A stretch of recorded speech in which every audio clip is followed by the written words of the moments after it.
Story 1. The Locked Bedroom.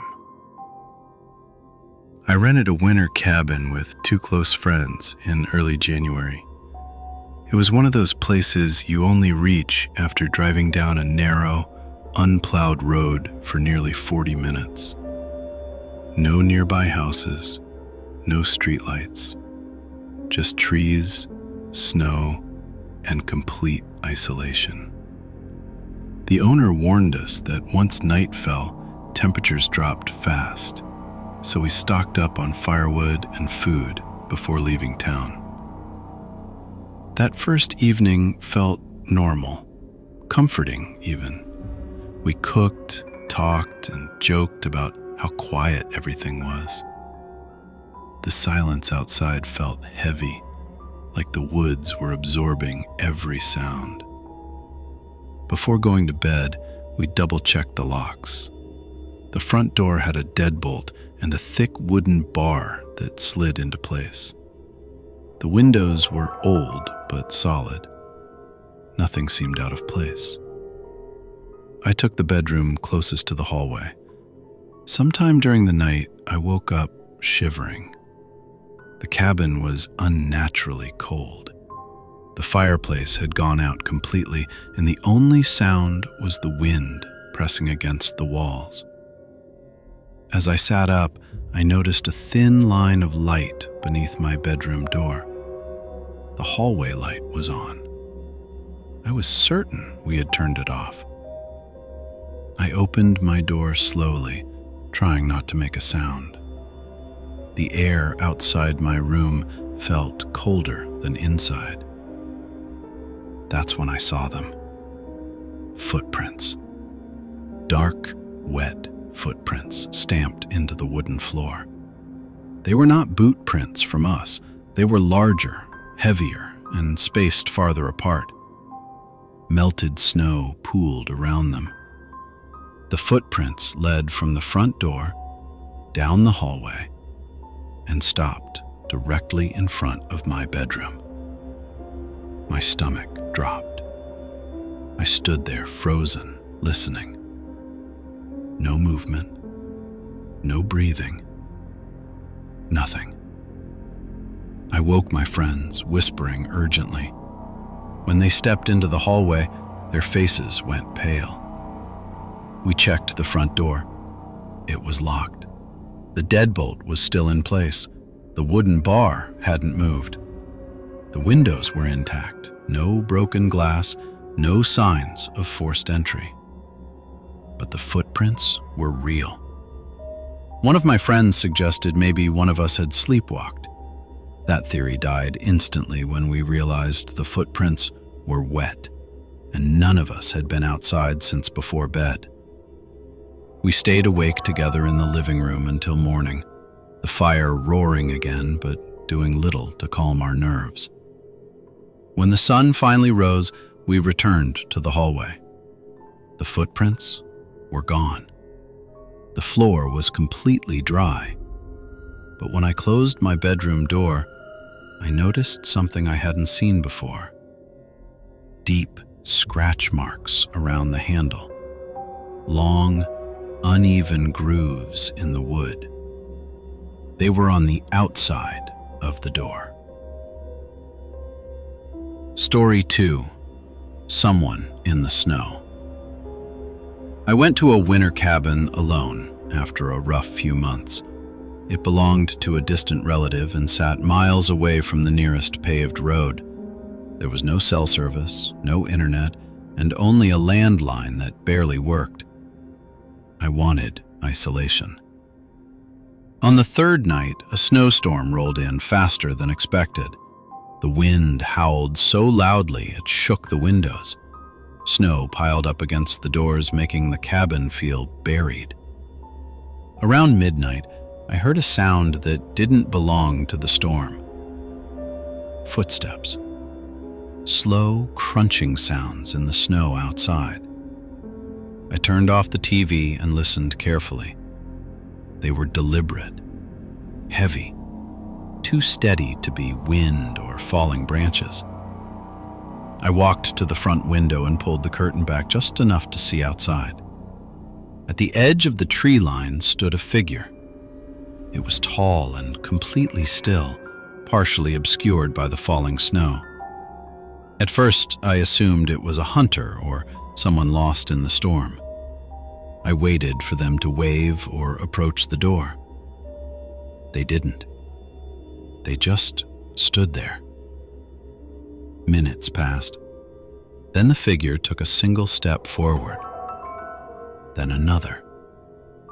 The steps were slow, measured, as if whoever it was wanted to be heard. I turned off the lights and backed away from the window. From the darkness, I watched as the figure stopped directly in front of the cabin. I couldn't see a face, just a dark shape against the white snow. It stood there for nearly an hour. No knocking, no calling for help, no movement at all. Eventually, it turned and walked back toward the trees. I didn't sleep that night. At dawn, I put on boots and followed the footprints. They were deep and clearly human. They circled the cabin, every window, every door. When I followed them toward the back of the cabin, my chest tightened. The footprints ended abruptly in the middle of the snow. No signs of turning around, no trail leading back to the woods, just empty snow, as if whoever it was had vanished. Story 3. The radio that wasn't there. A friend and I rented a winter cabin in late February. The listing mentioned it was off-grid, powered by a generator, and had no internet or cell service. That didn't bother us. We were looking for quiet. The first night passed without incident. The snow outside muffled every sound, making the cabin feel sealed off from the world. On the second night, around 1:30 a.m., I woke up to a low, crackling sound. At first, I thought it was the fireplace. Then I realized the fire had already gone out. The sound was coming from the kitchen. I followed it slowly and stopped in the doorway. The radio on the counter was on. This didn't make sense. We hadn't seen a radio when we arrived. It was old-fashioned, the kind with a physical tuning dial and faded lettering. Static hissed from the speaker, interrupted occasionally by fragments of a voice. Not full sentences, just broken words. I turned it off. The static cut instantly. I stood there for a few seconds, listening to the silence. Then I unplugged it and placed it inside a drawer. I went back to bed. 30 minutes later, the static returned. The radio was back on the counter, still unplugged. The voice was clearer this time. It sounded like a man speaking very slowly, as if reading something unfamiliar. I woke my friend. He didn't believe me until the voice shifted.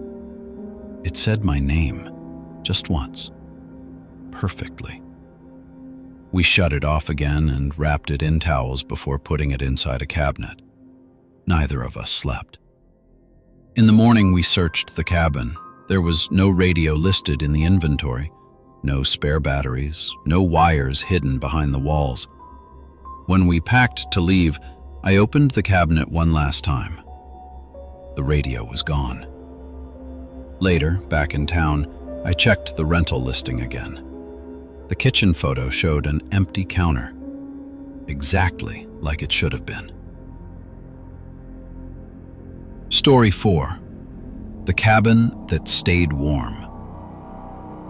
I stayed in a winter cabin for a week while working remotely.